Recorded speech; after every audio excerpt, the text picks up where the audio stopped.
Good Thursday afternoon, guys. My name is Jerry Miller, and welcome to the I Love CVille show. Thank you for joining us on a glorious day to be alive. We are live in Charlottesville, in Albemarle County, across central Virginia, the Commonwealth of the country and the world, on the I Love CVille network. We'll talk home prices in a 10% uptick year over year, and what that means for you, the homeowner, and what that means for you, the tenant who may want to be a homeowner. We'll ask this question: the marijuana and ganja stores, where will they open when they're ready to open from a retail standpoint? There's a couple of provisions that are coming down the pipeline that are not being discussed that we're going to talk about on this show. Local referendum on prohibition for retail stores and municipalities.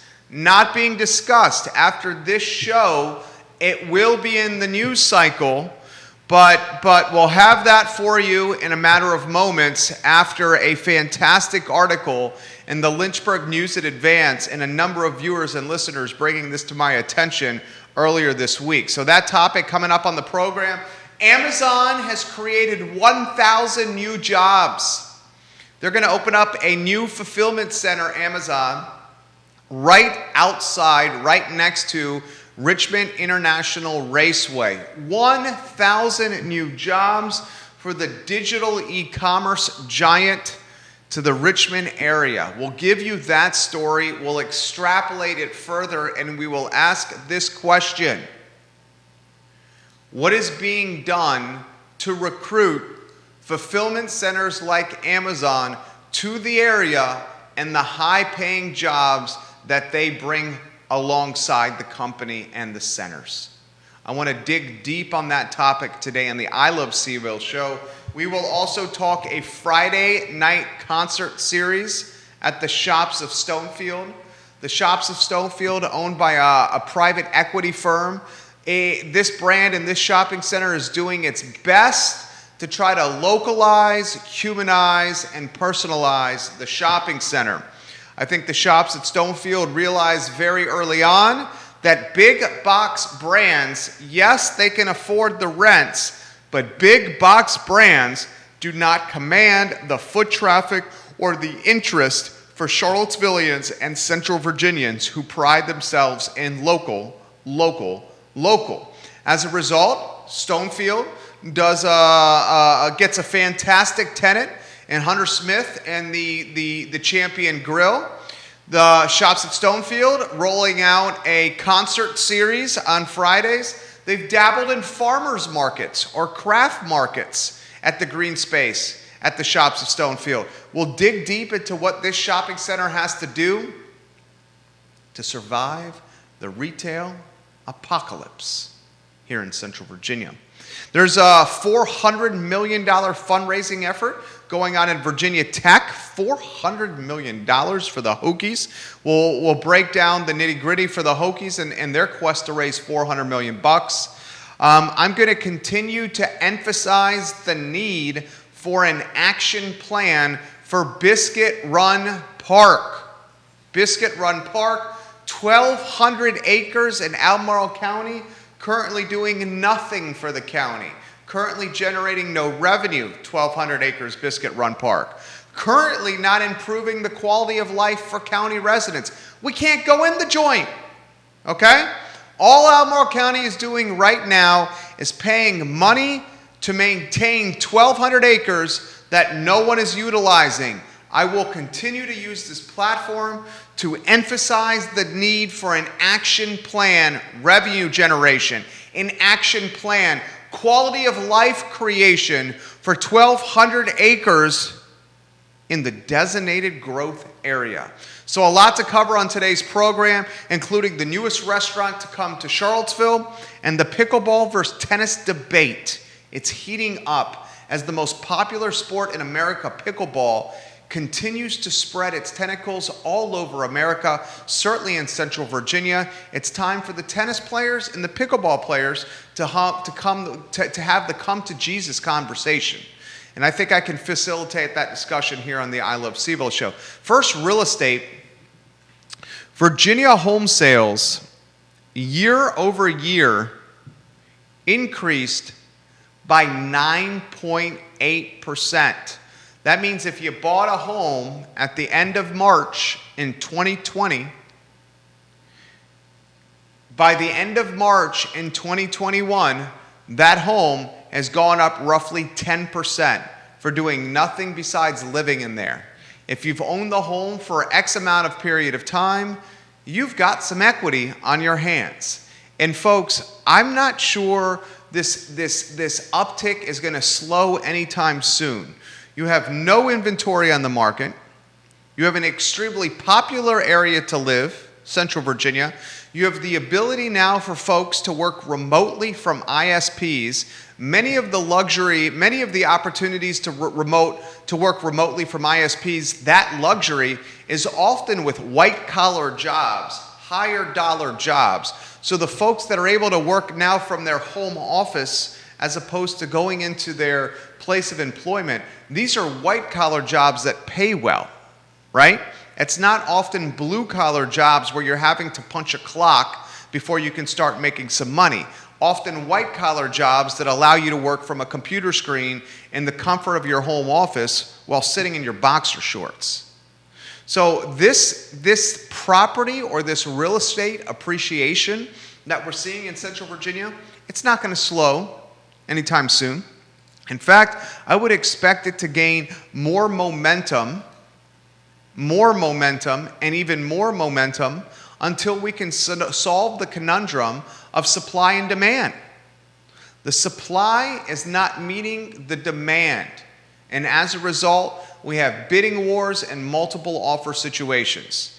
The days of finding something under $400K for a starter home, single family detached in the city or Albemarle County are over. I will repeat. The days of finding a starter home, a single family detached house in the city of Charlottesville and Albemarle County that it's in good shape for under $400K, those days are long gone. I think we need to start considering the following. We need to either prioritize the land trust model, and you know I'm a huge fan of. We need to prioritize or demand that the University of Virginia get more active and involved in creating housing and or limiting students to living on grounds for more years in college. Here's a crazy situation, a crazy statement, okay? Something for you to consider.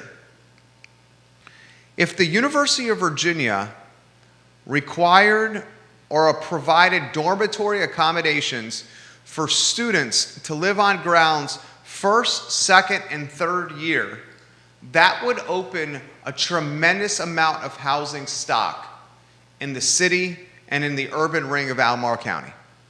That is one way the University of Virginia can create more housing stock, is by insisting upon undergrads living on grounds and university-controlled, managed, and owned housing for an extended period outside of the first year while in college. Right now, you're supposed to stay 1 year. You stay your first year in a dorm. My second year, I stayed in Lambeth Commons. It was a fantastic place to live, but it was also very competitive to try to get a place in Lambeth Commons. You could potentially create more housing inventory if you had more dormitory space, and the university certainly has the financial resources to create more dorms for students to live. The housing appreciation, it's not going to slow. It's not going to slow. You read the tea leaves. You talk to the stakeholders on the residential supply chain, and everyone's saying the same darn thing. There's no inventory out there. Prices are going to continue to go upward, and you're going to continue to have multiple offer situations. And folks, I'm going to straight up say this. I would expect after the spring semester is over, the current semester of the school year, elementary school, middle school, and high school, after this semester is over, I would expect another wave of families from outside Central Virginia flooding the Charlottesville and Albemarle County market, and here's why. Families, say a family in Northern Virginia, This family may want their child to finish the spring semester. And then once the spring semester is over, the mom and dad will say, heck, we can work remotely. Why don't we consider our move now that we have 90 days of summer and our kid's not in the classroom?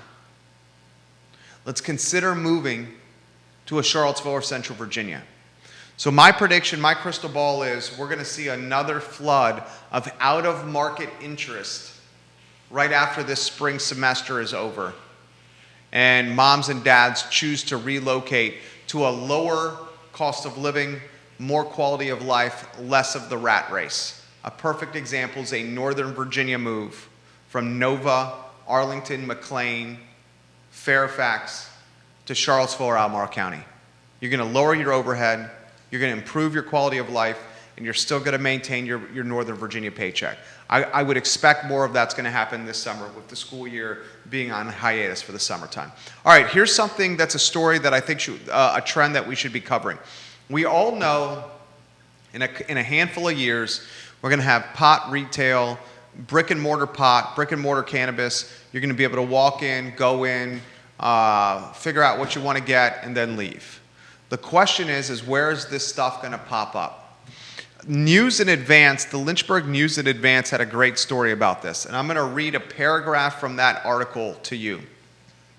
Here's the paragraph, and the paragraph is about this topic. Where will cannabis retail stores open from a brick and mortar standpoint? So here's the paragraph from yesterday's News in Advance.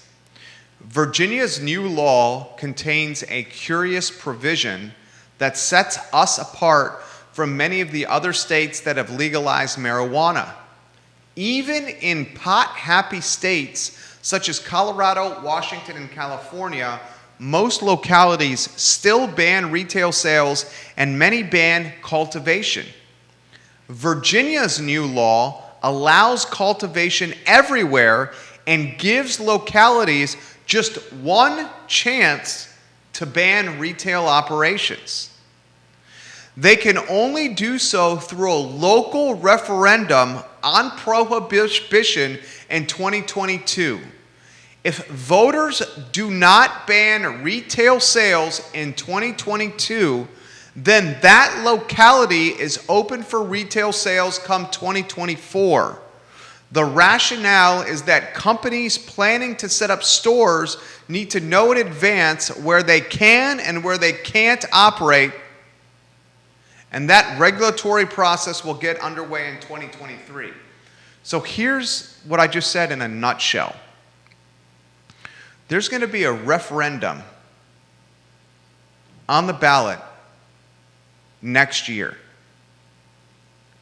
And if individual localities, if voters in individual localities or municipalities choose to vote against pot retail through that referendum, then that's the one chance the municipality can say, all right, we're not going to allow it. If the referendum next year is voted yay, approved, then that locality becomes fair game moving forward for retail cannabis. The referendum on prohibition for next year will determine brick and mortar cannabis and municipalities in the Commonwealth of Virginia. It is a big deal.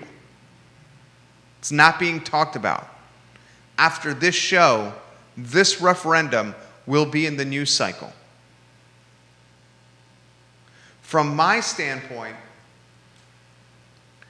any locality that does not get behind the full legalization of this plant is decision makers are putting that locality at a disadvantage.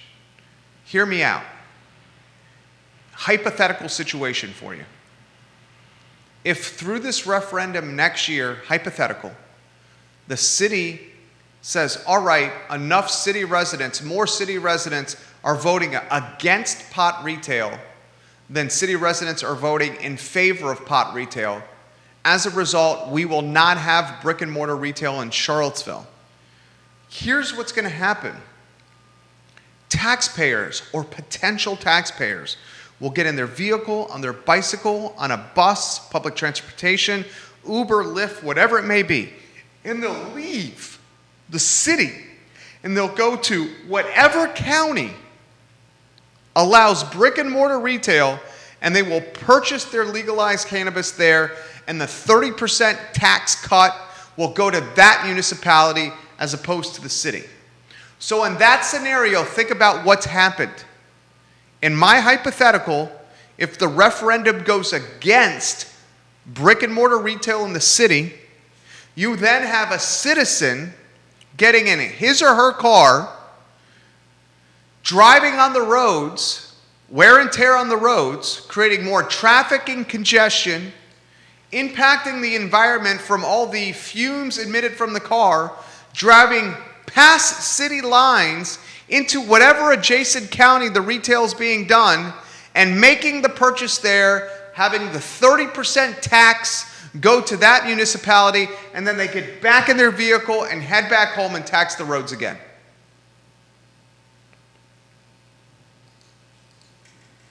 From an economic development standpoint, and this goes with my next story. My next story is about Amazon and 1,000 new jobs coming right next to the Richmond International Raceway, thanks to a new Amazon fulfillment center. What I'm about to say ties topics 2 and 3 together. Economic development and new job creation, and seeing the forest through the trees, is something that must be prioritized in all our municipalities.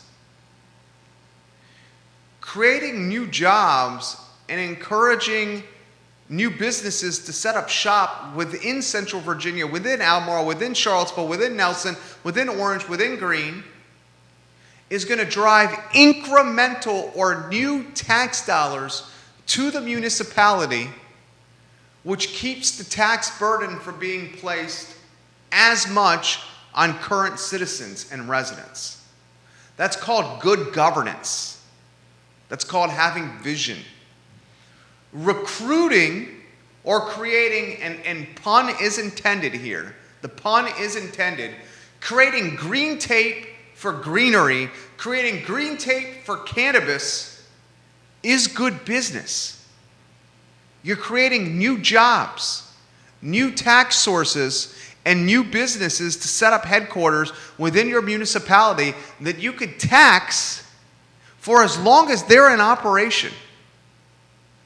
Creating red tape for green businesses is just going to take those green businesses and have them relocate to other municipalities. You want to know a perfect example of this?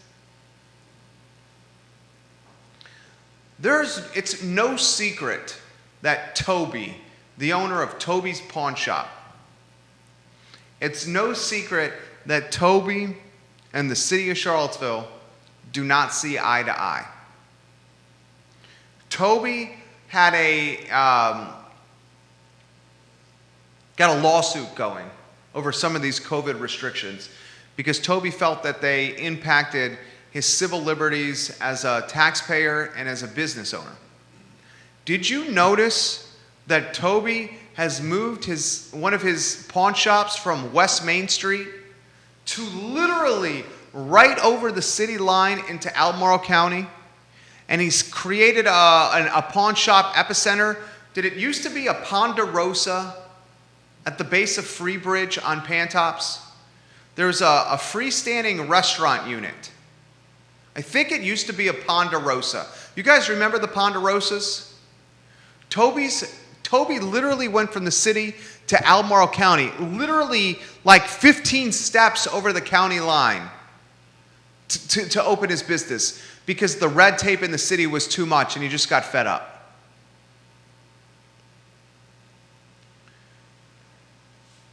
If you are a municipality and you have a reputation for making it difficult for small and medium-sized businesses to function from a business standpoint, or take risk, or to hire, or to grow, or to expand, or to get new buildings, or to build. I was talking to a friend yesterday, and I won't say her name. She's a business owner. She's relocating her business. And while relocating her business, she's having to do a number of improvements to the business. She's going from Albemarle to the city of Charlottesville, and she's having to do a number of interior improvements. The red tape from a building permit standpoint, the red tape from getting the proper procedures and licenses and approvals has been months, or will be months, of headache. Eventually, by making it such an arduous process, you risk your visionaries, your innovators, your risk takers, your entrepreneurs, you discourage them from opening. And you encourage them from opening in another one that is more pro-business, municipality. Now let's get to the Amazon story. This announced today. Amazon is planning a huge robotics fulfillment center near Richmond Raceway. It's going to add 1,000 jobs. The governor's office announced that Amazon will locate a robotics fulfillment center in the 2.6 million square foot industrial complex that Texas-based Hillwood Enterprises is planning on just north of Richmond Raceway. The center is expected to create 1,000 jobs. It's slated to start operations in 2022. It will be the first of its kind in Central Virginia. A similar facility in Suffolk was announced last year and is slated to open later this year. Has anyone asked or wondered or dug deep into the process of recruiting, encouraging, romanticizing companies to open headquarters, fulfillment centers, offices, satellite offices, whatever the hell you want to call them? Has anyone dug deep into that process of recruiting a business to open in Central Virginia, in Charlottesville limits, in Albemarle County limits, in Central Virginia limits? I would love to see that process be more transparent. I would love to see a targeted hit list or a short list. I would love to see a kind of tracking mechanism that justifies proof of performance. What are we doing actively to attract new employers and, more importantly, new jobs to the area? Who's on the short list of candidates that we're trying to recruit from a business standpoint? How far down the process of closing the deal are we? What can be done to close the deal quicker? What community stakeholders should we bring into the fold to help close this deal? You know, one of the ways we're going to create affordability in Albemarle, in Charlottesville, and in Central Virginia? One of the many ways. Yes, one of the ways is to create more housing inventory. You know what else is a way? To create more damn jobs. We create more damn jobs that pay well, jobs that people can work. Jobs that people can work, save, and save for college, save for a rainy day, save to make mortgage payments and cover overhead. That's how you create more affordability in the area. It ain't going to get pretty from a housing standpoint. The inventory is not going to pick up anytime soon. You look at the new construction that's in the pipeline, and we're 18, 24 months away from some of this new construction hitting the market. Maybe affordability in Central Virginia, affordability in Albemarle County, and affordability in the city of Charlottesville. Yes, it's about housing inventory and increasing that stock, but it's also about increasing the new jobs that are on the market, creating more financial opportunity. And there's two ways to create financial opportunity and new jobs. You can recruit, seduce, romanticize, and encourage the Amazon fulfillment centers who have the burn rate, the economies of scale, and the bank account to bring 1,000 jobs at the drop of a hat. And just like that, you get 1,000 people that are able to afford the area. You're making it more affordable. You hope to God that those 1,000 jobs come from people within Central Virginia as opposed to the big box brand bringing people from outside the market. In fact, maybe you insist that a percentage of the hires be from the local Central Virginia market to hedge and to make sure the money stays in the community. You can do that. You can seduce, romanticize, encourage. You can lure big box brands to the area and the jobs they bring with them. Or you can build a foundation for businesses that are locally owned to continue to grow, and as they grow, they hire within the community. Both approaches are smart. I would like more transparency with both approaches. I'd like to know the stakeholders in economic development and economic growth, the folks that are charged with leading the attraction of new employers to the area, and the folks that are charged with creating a green tape foundation for businesses that are locally bred to help them grow and continue to hire. Yes, we need more housing inventory, but we also need more jobs. How much, one of the best things that could happen to Central Virginia, one of the absolute best things, is the University of Virginia stops becoming the #1 employer in the area. Don't get me wrong, I want UVA to go gangbusters. I want UVA to grow and to boom, and the University of Virginia brand to continue to go global and gain more global market share, because that's great for Central Virginia. But how great in the job pecking order, the job creation pecking order, if we're able to slide, say, UVA to 2 or 3 or to 4 from a job importance or job creation standpoint. Right? 1,000 new jobs outside Richmond, courtesy of Amazon and this new fulfillment center. Those are jobs that should be coming here. All right, let's talk restaurants. Yesterday, the governor allowed bar seating to open back up again. You can sit at a bar, have your beer, your wine, and your cocktail at your favorite restaurant in Central Virginia. Here's the catch. You ready for the catch?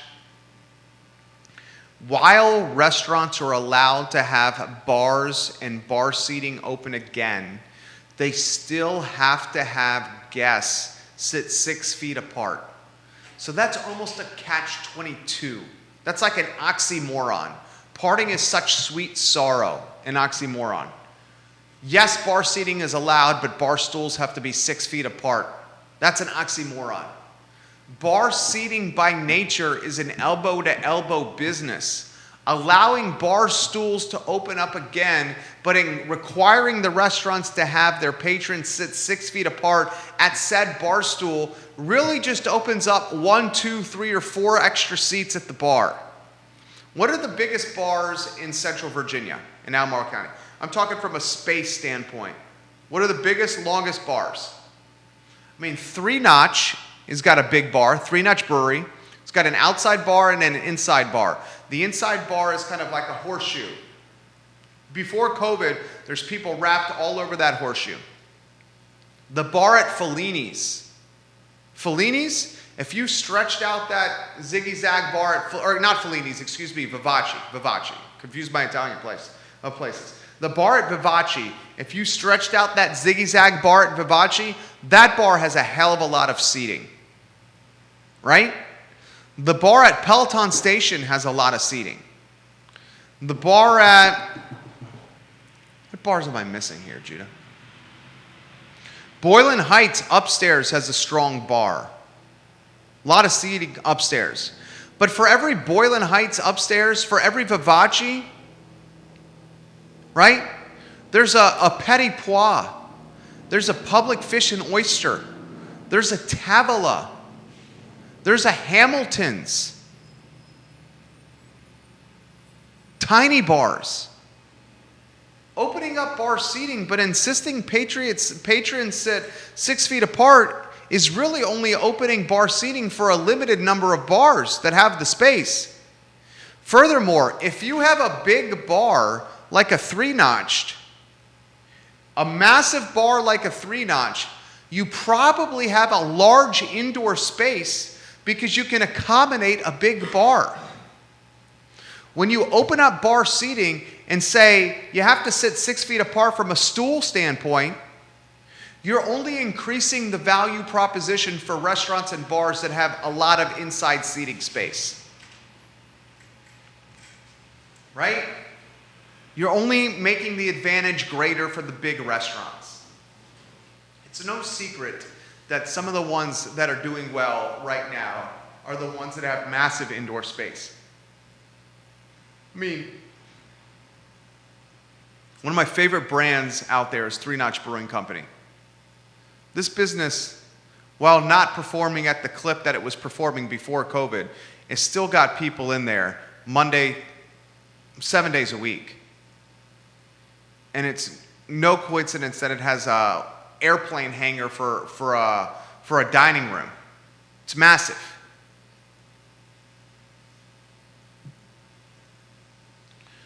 A couple items out of the notebook I want to bring to your attention. Stonefield is doing the best it humanly can to try to localize, humanize, and personalize the shopping center.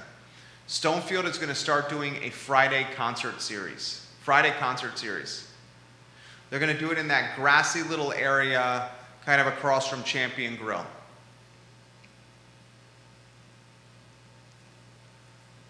You talk about vulnerable shopping centers. The shops at Stonefield are a vulnerable shopping center. The movie theater business is very precarious right now.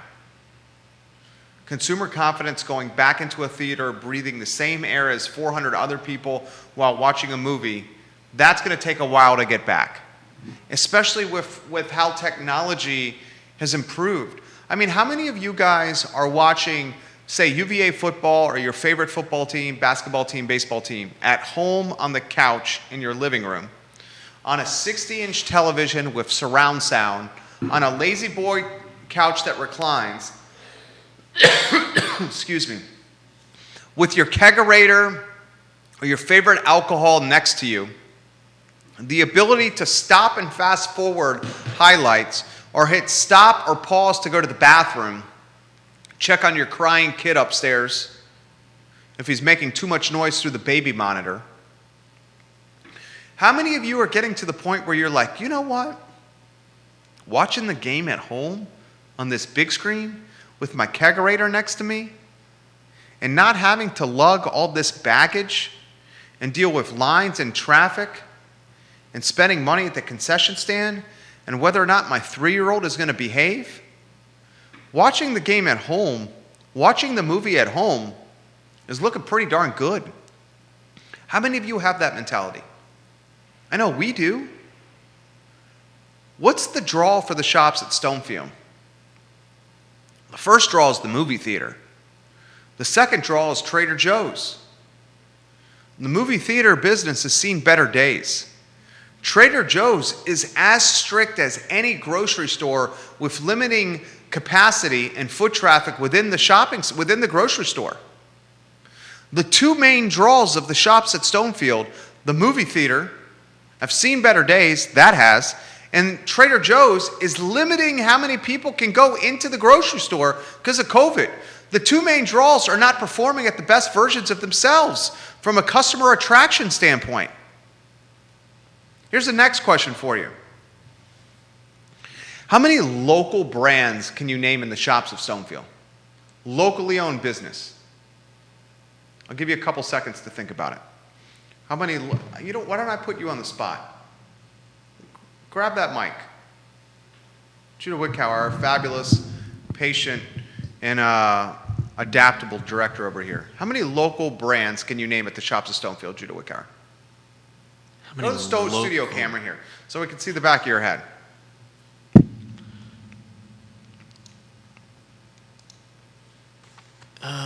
Local brands, Grit. Are there any others? See? I mean, not many, right? Adrian Eckner Photography. She's over at the Shops of Stonefield. Adrian, you do a hell of a job. Champion. I just said Champion Grill. Shops of Stonefield. Champion Grill's a local brand. Grit Coffee is a really good one. Mincers. Mincers is another good one. Burger Batch started in Richmond, so it's somewhat local. Somewhat local, right? But besides those brands, local brands and Shops of Stonefield, think of any? Right? The Friday concert series, along with the craft market and the farmers market functions, concepts they're doing, are trying to do their part of localizing the shopping center. A couple of other items for you. Virginia Tech has laid out an aggressive $400 million fundraising campaign. I mean, $400 million, the largest fundraising campaign of its kind for the school. And it's trying to raise $400 million by December 2027. I mean, that's a hell of a lot of money. Tech has already raised $150 million of the $400 million, and it will be using $100 million of the overall funds for capital projects, $100 million for the Hokie Scholarship Fund, and $50 million will go towards the athletic department's operating budget. Here's a good stat for you. Virginia Tech's athletic budget for the fiscal year of 2020 was $97.4 million, a number that's in the middle to bottom tier of the ACC. Higher-end athletic budgets in the ACC exceed $125 million. Good Lord. You know what the crazy thing about COVID is? Virginia Tech's athletic department had a $2 million surplus during COVID. They had a $2 million surplus, Virginia Tech's athletic department, during COVID. Now, they did a lot of budget cuts, salary cuts, layoffs, budget cuts, tiered pay cuts.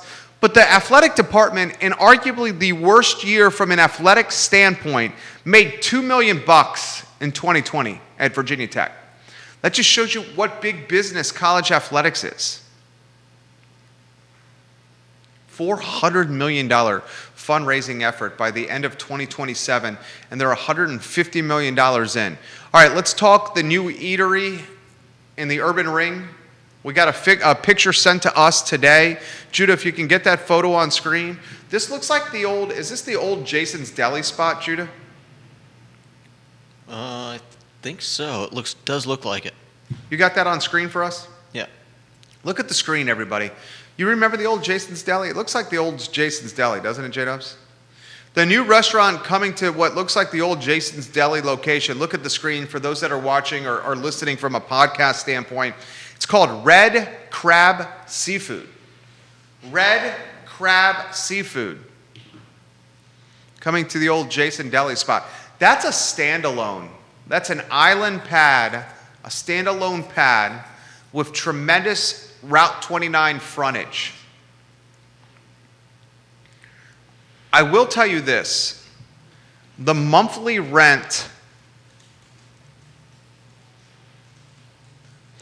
for standalone pads is absolutely astronomical. Bricks Pizza in Barracks Road Shopping Center. Remember Bricks Pizza? It's a standalone island pad, right? Bricks Pizza went out of business. But the monthly rent for Bricks Pizza was over $30,000 in Barracks Road Shopping Center for Bricks Pizza. Now, this Jason's Deli location is not nearly as sexy a standalone pad as the Bricks one. And it's not nearly located as good as a shopping center as Barracks Road. I think this is called 29 Place now.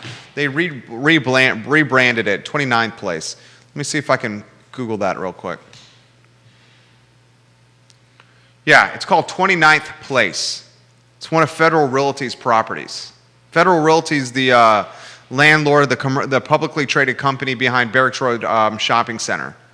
So 29th Place is the shopping center. That's not nearly as sexy as a shopping center as Barracks Road Shopping Center. So I would imagine Red Crab Seafood, this new restaurant that's opening in the old Jason's Deli spot. Get it back on screen, J-Dubs. I would imagine the rent, especially coming out of COVID, is nowhere near north of $30,000. But an island pad this close to Route 29 with this much drive-by traffic in a Class A shopping center, nevertheless, I would bet you the monthly rent on Red Crab Seafood is well north of $20K. In fact, I would bet the monthly rent for Red Crab Seafood in the old Jason's Deli spot is between $22,000 and $30,000 a month, with a significant commitment anywhere between 5 and 10 years with some options after that. Closer to 10 than 5. This is a serious freaking commitment. Let's just use the $25,000 a month number. Let's say their rent at Red Crab at this new restaurant, which I keep drawing the blank on it. What was the name of the restaurant, Judah? Red Crab Seafood. Red Crab Seafood. Let's say the monthly rent at Red Crab Seafood is $25K a month. That's conservative. Times 12 months, that's $300,000 in rent for the first year. Let's say it's an 8-year lease, probably 10. Let's say it's an 8-year lease. You're looking at $2.4 million just in rent. That's before food, that's before labor, that's before all the other goods, all the other cost of goods, all the other cogs that you have for running a business. $2.4 million. $2.4 million just in rent, and that's a conservative number. And that's to open up a restaurant in a saturated market in a shopping center that no one in the market would rank as a top 5 shopping center. No one would rank that 29th Place top 5. Saturated market, fresh out of COVID. I don't think they have a freaking drive-through there, do they? I've never seen one. Unless they're able to get a special use permit to get a drive-through, I don't think there's a drive-through. So you're spending $2.4 million for a place that has no drive-through. It's not in a top 5 shopping center, in a market that's super competitive and super saturated. If you're driving 29 north, you're not going to probably make the U-turn to go 29 south to get into this shopping center. That just shows you how freaking brutal the business is. Welcome to the mix, Red Crab Seafood. It's nice to have you here in Charlottesville and Albemarle County.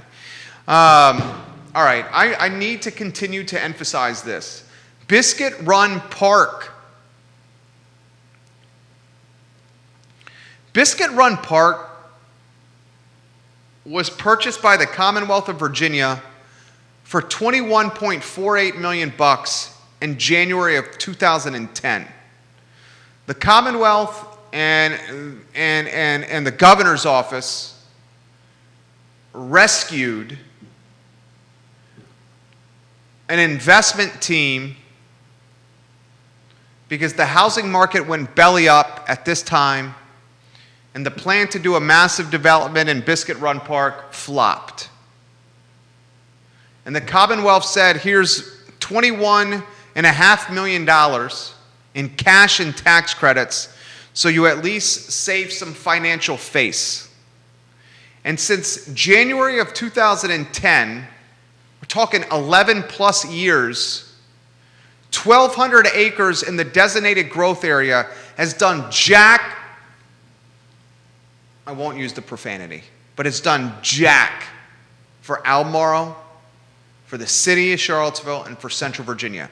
You have 1,200 acres sitting on ice right next to Wegmans, right next to Interstate 64, a park that could be utilized by 300,000 people in Central Virginia.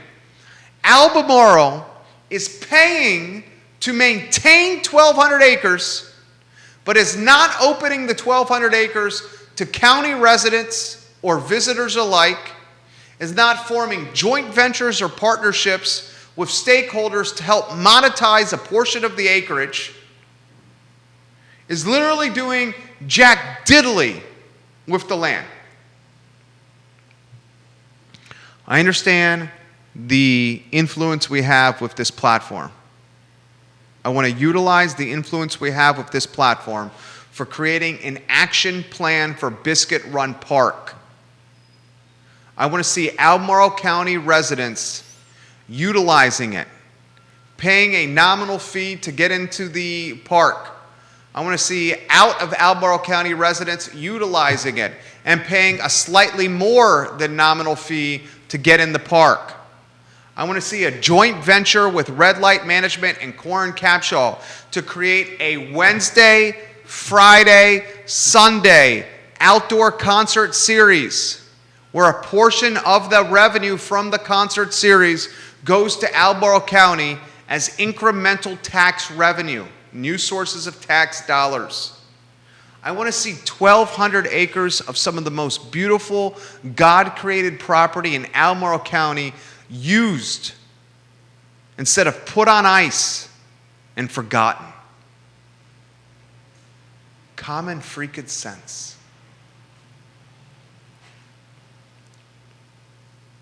All right, I'm going to close on this. You're going to start hearing this debate gain a lot of traction. The fastest growing sport in America, and it's not close, is called pickleball. Pickleball is a combination of tennis, ping pong or table tennis,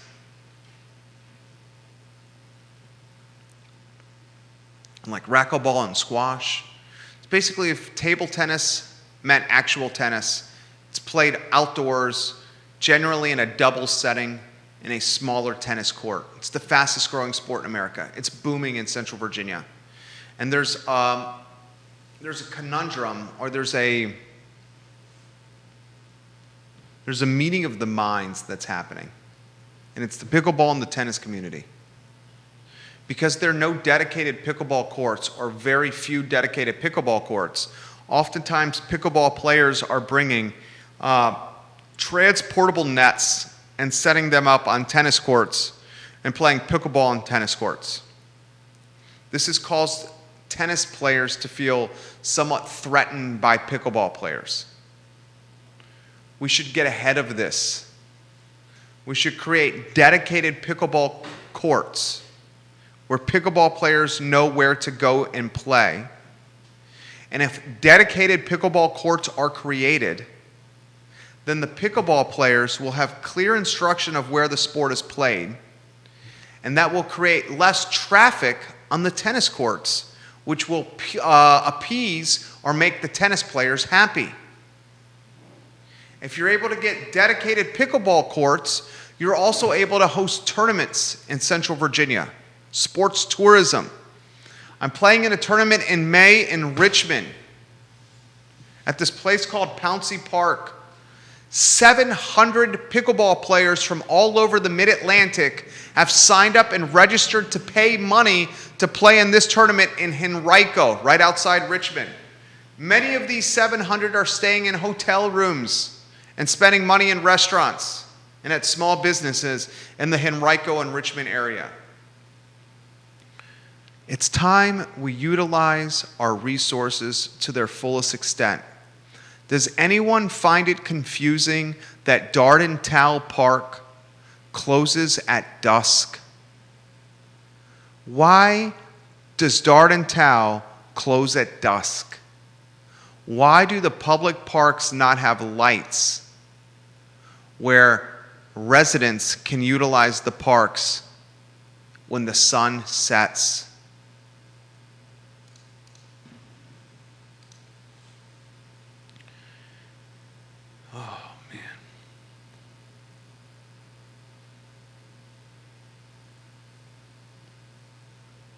It just seems to me, and I'm going to close with this, it just seems to me with a little bit of shoe leather of hitting the bricks and a little bit of common sense. Shoe leather means getting out, meeting people, listening to learn, hearing what they have to say. A little common sense, a little bit of innovation and creativity, a little bit of hustle and chutzpah, and some willingness to work and to lead. It seems to me that we could have a better region, a better county, a better city with some very actionable, clear-cut goals and paths for performance, proof of performance. Get a 1,200-acre park open and get it making some money as opposed to making $0. Do a better job of recruiting companies to move to the area. Because one of the ways we can make the area more affordable for people is to create more high-paying jobs. Right? Figure out a way to get tournaments that are happening 45 minutes from Charlottesville and Richmond to Central Virginia. Use the coaching staff in the athletic department at the University of Virginia, and you position it to the coaches in the athletic department. This could be a recruiting showcase for your programs and what it has to offer. And it will also give you, the coaches and assistant coaches, an opportunity to scout players in your backyard. This will be a chance for people from 5 or 6 different states around Central Virginia to come to us with their wallets open, eager and ready to spend money. And they leave when the tournament is over. They won't tax our roads. They won't tax our schools. They won't linger, but they certainly will leave their cash within the municipality for us to utilize from a roads standpoint and from a school standpoint. Just seems like common sense, guys. All right, that's the show. My name is Jerry Miller. It's a Thursday. I got a conference call in 4 minutes. The website is up. Check out the website, electjerrymiller.com, electjerrymiller.com. Yeah. Ready to get to work. Ready to get to work. Good job today, Judah. Appreciate you. Take care.